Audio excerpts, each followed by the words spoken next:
amigos, amigas, a mais um Evangelho da Casa do Caminho. Está situada a Rua Estado de Israel, número 59, na Vila Mariana, em São Paulo, no Brasil. E antes de iniciarmos o nosso Evangelho, cabe uma breve explicação do mesmo. Ele é dividido em 4 partes: a abertura, que agora estou fazendo, a palestra, as vibrações e o encerramento. A abertura é o momento da chegada, da nossa conexão. É o momento de voltarmos para o nosso interior, de sentirmos o pulsar do nosso coração, de tirarmos da nossa mente as preocupações, as ansiedades, as adversidades. A palestra será o momento de recebermos as palavras do Evangelho de Jesus, para que possamos assimilar os ensinamentos e procurar vivenciá-los em nosso dia a dia. As vibrações são as doações, onde todos nós podemos doar através do pensamento as energias amorosas, acompanhando-as mentalmente, conforme forem sendo proferidas. E por fim, o encerramento é um momento de gratidão, de estarmos abertos aos benfeitores espirituais, para receber todo o envolvimento de amor e carinho que os mesmos nos trazem, para que tenhamos confiança e esperança para o nosso dia a dia. E assim, vamos dar início ao nosso Evangelho. Vamos procurando uma posição confortável, para aqueles que se sentirem à vontade, fechando os olhos e respirando lenta e profundamente, buscando uma conexão com o plano superior, se ligando aos mentores individuais, a toda a equipe espiritual, que já preparou a nossa casa para o Evangelho de hoje, ao nosso querido dirigente Itaporã, que tão amorosamente liga os nossos corações e que tem nos acompanhado nessa jornada, nos dando força, fé, resiliência em continuar. E ao nosso irmão Jesus, que com seu amor nos dá perseverança no caminhar, para que em seu nome possamos elevar sua palavra e continuar com ele o nosso despertar. Fique conosco, Senhor, em mais um Evangelho. Que assim seja.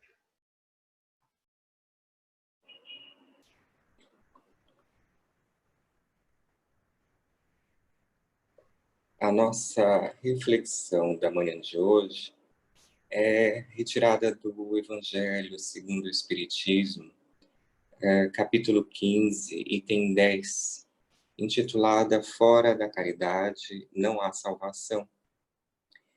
E é uma mensagem de Paulo, o apóstolo, nos esclarecendo em alguns pontos, em alguns aspectos, o que significa a caridade. E, inicialmente, Paulo, então, nos diz que a caridade é uma coluna de luz, é uma faixa de luz celeste que serve para nos guiar durante a nossa existência no caminho que nos conduzirá à terra da promissão. Paulo também, nesta passagem, nos esclarece que o Espiritismo, quando escolhe esta passagem ou esta mensagem como um lema, ele nos demonstra a sua profunda conexão com o cristianismo. E, portanto, nós, se seguirmos esta faixa de luz celeste, nós nunca nos transviaremos da nossa caminhada evolutiva e a caridade, ela nos permitirá, né, praticar todo o bem ao nosso alcance, assim como ela nos limitará na prática de qualquer mal. Além disso, Paulo esclarece que a caridade ela está ao alcance de todos, independentemente da sua crença. Aquele que se propõe ao exercício da caridade, ele se coloca na posição de um discípulo de Jesus.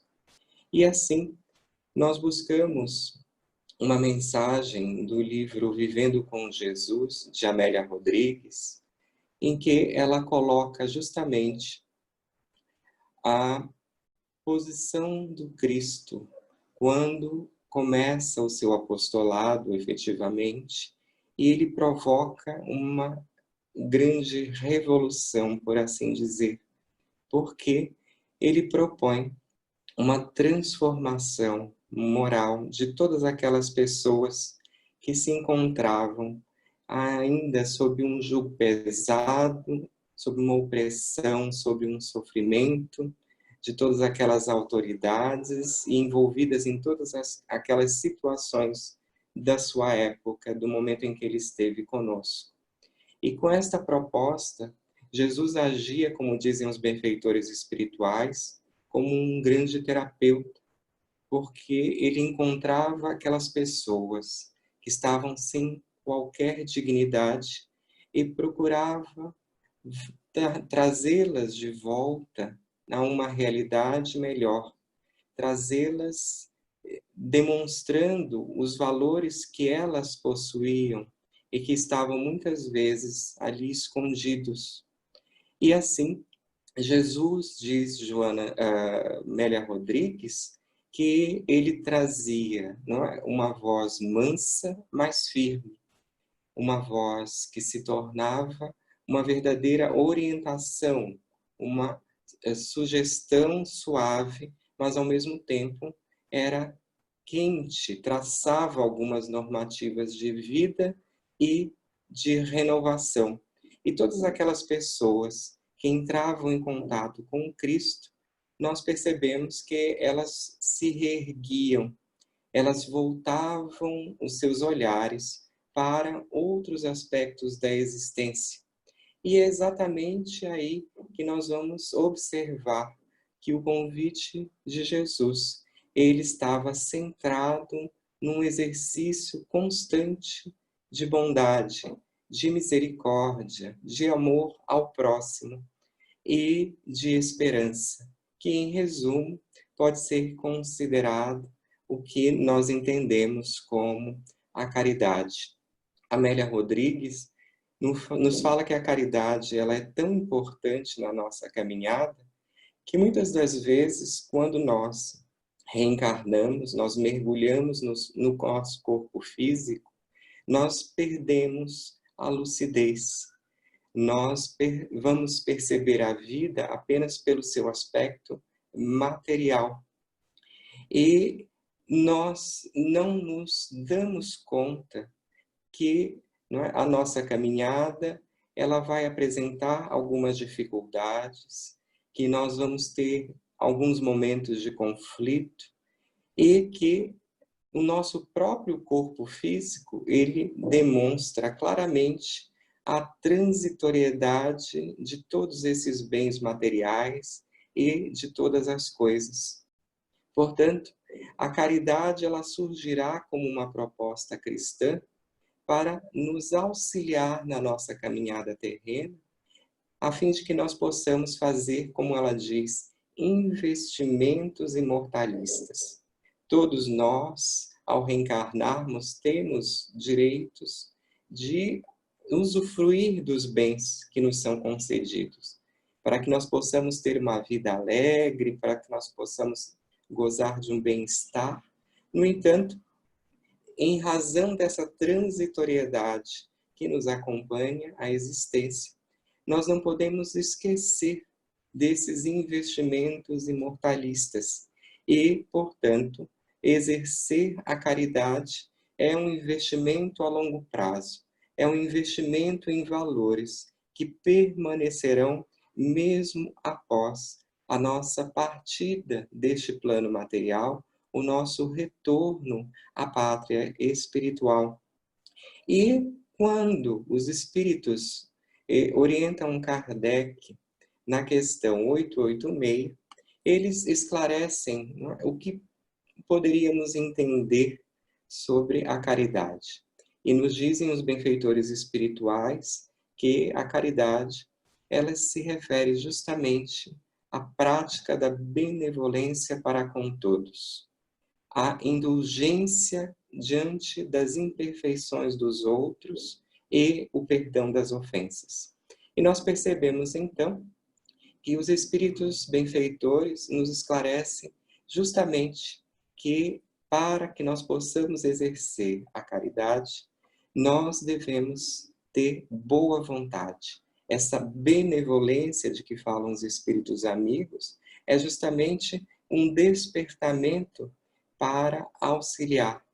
E auxiliar não apenas ao outro, mas auxiliar primeiramente a si mesmo, para que nós possamos fazer um bem ao outro, para que nós possamos agir com benevolência para com todos. Nós precisamos primeiramente nos querer bem, entender que nós devemos, né, exercitar o bem primeiramente para conosco, e somente depois que nós estivermos compenetrados do que significa, né, ter boa vontade, é que nós nos dedicaremos ao exercício do bem para com os demais. E no exercício deste bem para com os demais, nós devemos guardar a indulgência. A indulgência com as imperfeições dos outros, que significa a misericórdia no sentido cristão. Nós devemos compreender que o próximo, as pessoas para quem nós exercitamos, né, aí a caridade, elas muitas vezes trazem dificuldades, elas trazem imperfeições. E nós devemos olhar com uma certa compaixão para essas pessoas, compreendendo que elas têm seus momentos, elas têm, né, graus evolutivos diferentes e, sobretudo, elas têm liberdade para fazer opções diferentes das nossas. Olhar com indulgência para o outro é também reconhecer que nós somos criaturas imperfeitas, trazemos ainda muitas imperfeições e, portanto, nós devemos perdoar as ofensas, que é o último atributo aí da caridade e que reúne os dois outros anteriores. Eu, no exercício da caridade, eu preciso compreender as ofensas, eu preciso compreender os obstáculos que surgem na minha caminhada e não desenvolver mágoas ou desenvolver rancores no exercício desses atos de benevolência. E justamente o perdão, ele vem como um instrumento para que, como diz Amélia Rodrigues, eu não alimente aquele inimigo que está no meu íntimo, esta mágoa, este rancor que estão no interior de cada um de nós. Se as outras pessoas, elas não compreendem aquilo que nós pretendemos fazer, aquilo que nós nos esforçamos por fazer, nós não devemos nos magoar, nós devemos permanecer, de uma certa forma, envolvidos por um sentimento de amorosidade e tentar compreender ainda o grau evolutivo de cada um de nós. E refletindo a respeito da caridade, nós vamos encontrar no próprio capítulo 15 do Evangelho segundo o Espiritismo, o que Paulo nos orienta a respeito da caridade na primeira carta aos Coríntios. A primeira epístola aos Coríntios, Paulo nos chama a atenção, dizendo que, mesmo se nós falássemos as línguas dos homens e dos anjos, se não tivéssemos a caridade, nós seríamos como o bronze que soa, ou o símbolo que retine. E a Lírio de Cerqueira Filho, num livro muito interessante, que relata o legado de Paulo de Tarso ao cristianismo redivivo, ele nos esclarece alguns aspectos desta passagem da carta aos Coríntios. E ele nos diz que Paulo, quando se refere às línguas dos homens e dos anjos, ele faz uma menção a si próprio, porque ele, sendo uma pessoa extremamente culta, falava diversas línguas, e ele poderia, então, entrar em contato com pessoas de diferentes origens, de diferentes procedências.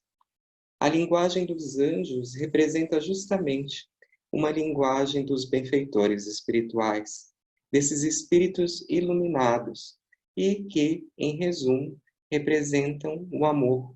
É uma linguagem amorosa, que eles nos transmitem verdades, orientações, e se nós não tivermos, né, justamente esta relação de amor, ou desenvolvermos a amorosidade, nós não conseguiríamos exercer o bem para com o próximo.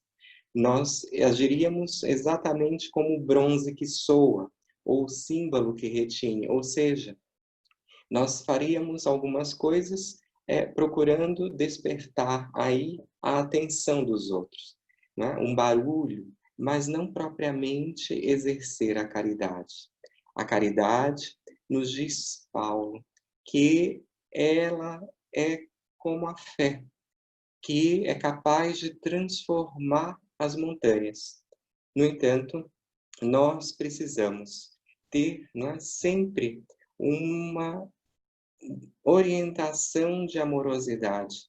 Mesmo que nós tenhamos esta fé, mesmo que nós tenhamos a disposição de auxiliar e tenhamos essa confiança capaz de transformar montanhas, muitas vezes essa confiança, essa autoconfiança, ela pode ser exercida contra nós próprios e pode ser exercida contra os demais.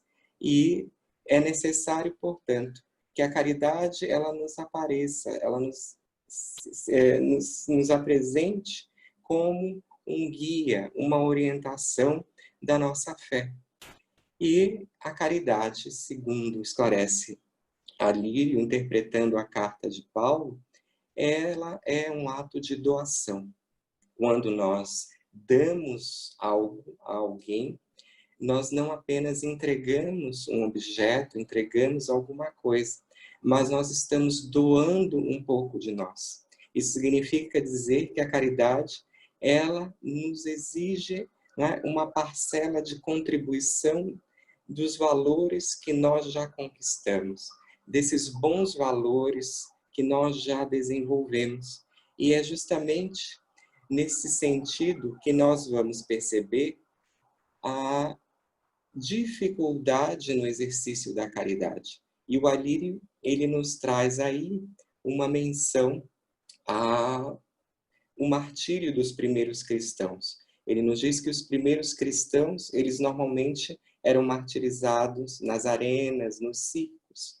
E hoje em dia, os cristãos da atualidade, eles sofrem muitas oposições, eles sofrem muitas críticas, eles sofrem muitas contrariedades quando eles pretendem exercer a caridade. E entendendo que a caridade é uma doação de si próprio, todas essas pessoas que se propõem ao exercício desses atos de caridade, eles devem se elevar acima dessas dificuldades que são comuns na prática do bem. E não se tornar reféns, muitas vezes, dessas armadilhas sombrias. Muitas vezes, no exercício da caridade, se nós dermos muita importância ao lado ruim, ao lado sombrio, nós acabamos desistindo da prática do bem, nós acabamos desistindo da prática da caridade.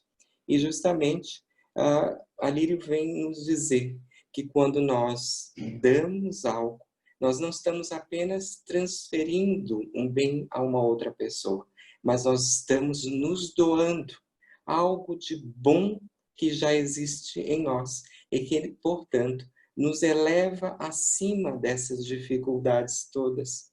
E, por fim, nós vamos perceber que Paulo esclarece que a caridade ela deve ser benigna, ela não é invejosa, não trata com leviandade, não se ensoberbece, não é inconveniente, não busca os seus interesses, não se exaspera e nem se ressente do mal.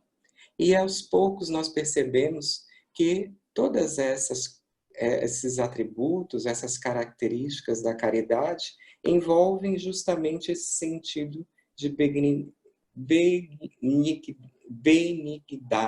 né? De benevolência. Nós, quando exercitamos a caridade, nós não devemos pensar naquela conduta que os outros praticam. Nós não devemos nos importar se alguém é mais caridoso, se alguém consegue se esforçar mais do que nós. Nós não devemos criar situações de ciúme, de disputa no exercício da caridade. Não podemos exercitar a caridade com leviandade, ou seja, o ato de praticar a caridade é um ato de seriedade. Nós devemos estar compenetrados no exercício da caridade, do auxílio que nós podemos praticar, do auxílio que nós podemos fazer, e não nos tornarmos orgulhosos, não termos essa soberba ao praticar a caridade. Justamente o exercício da caridade, ele corresponde à humildade. Nós, ao praticarmos a caridade, devemos, como diz o Evangelho, esconder a mão que dá, né? Para que a pessoa que recebe não se sinta inferiorizada, não se sinta diminuída. A caridade ela não é inconveniente, ou seja, nós também devemos respeitar o livre-arbítrio das demais pessoas. Nós não podemos exigir dos outros, não é? Um comportamento que eles ainda não são capazes, não é, de desenvolver. E nós não podemos interferir na vida alheia se essas outras pessoas, se esse nosso próximo, ele não quer, ele não permite. A caridade não busca os seus interesses e muitas vezes nós praticamos a caridade justamente pensando em algum bem futuro. Né? Nós estamos praticando a caridade porque nós queremos nos aliviar de uma culpa, né? Nós queremos ocupar um lugar especial após nós desencarnarmos, nós queremos estar mais próximos, né, de Deus. Isso é a prática da caridade com interesse. E a caridade ela não se exaspera, ela não se ressente do mal. Não há aí uma pressa na prática da caridade. E principalmente não devemos, como já foi dito, né, guardar mágoas, ressentimentos no exercício da caridade. Ao contrário, nós devemos praticar a caridade no limite das nossas forças, como colocam os Espíritos na questão 642 do Livro dos Espíritos. Devemos praticar o bem no nosso limite. E como é que nós vamos conhecer este limite? É justamente procurando aí o autoconhecimento, né? Procurando renovar os nossos valores, transformar os nossos valores. E aí nós saberemos exatamente né? Até que ponto nós podemos agir, aquilo que nós podemos fazer e nos esforçar para doar o que há de melhor em nós. E por fim,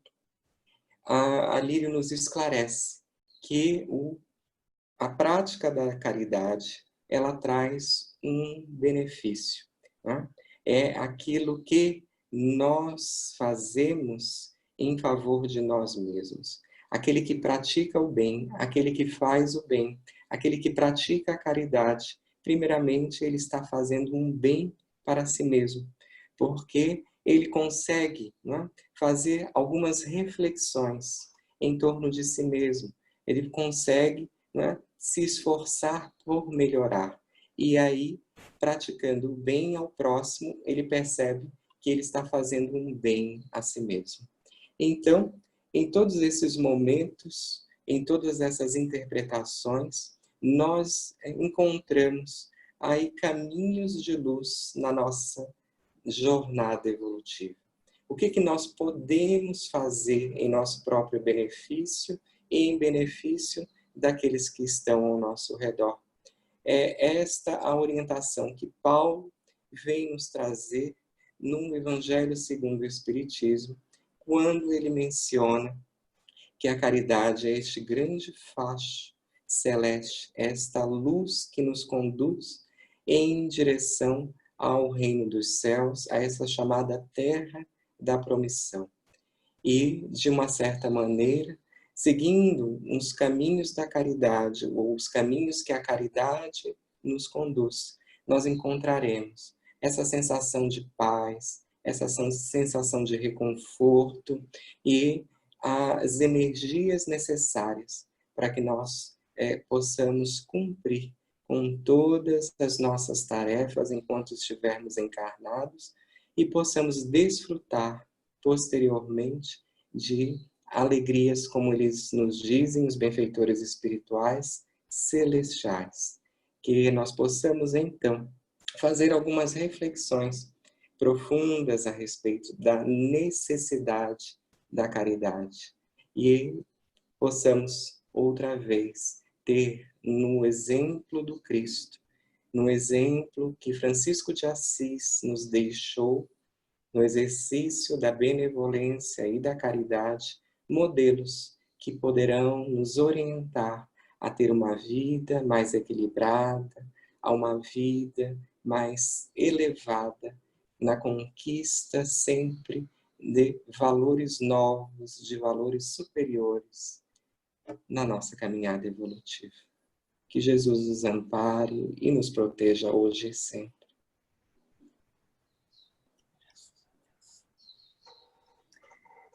E agora, queridos amigos, é chegado o momento de nossas doações. Porque vibrar é doar. Doar amor pelo nosso pensamento elevado. E assim, respirando calma e profundamente, e acima de tudo, irmanados no mais profundo sentimento fraterno, vibremos. Paz para o planeta Terra e fraternidade entre todos os povos e nações. Para todos os governantes do planeta, vibremos. Sabedoria, responsabilidade e amor. Sustentação para os homens de bem em suas missões em todo o planeta. Muita fé e proteção espiritual a todos os brasileiros. Saúde aos enfermos do corpo e da alma. Compaixão para aqueles que ainda não estão no caminho do bem. Amparo e proteção às crianças e aos idosos. Discernimento aos jovens. Sustentação para todas as casas de oração e caridade, e em especial para a Casa do Caminho, seus trabalhadores e obras sociais. Proteção espiritual para todos aqueles que pedem ajuda para vencer as suas dificuldades, e para todos os necessitados que agora vêm em nossa mente.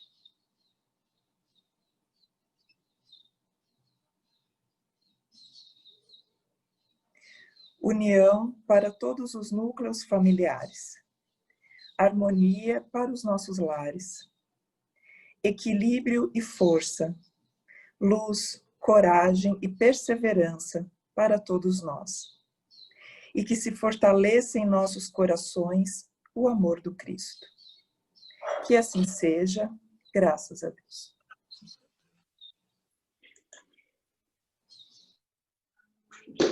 E agora, momento em que nós estamos caminhando para o encerramento, nós vamos agradecer profundamente a Jesus a oportunidade do aprendizado que tivemos hoje.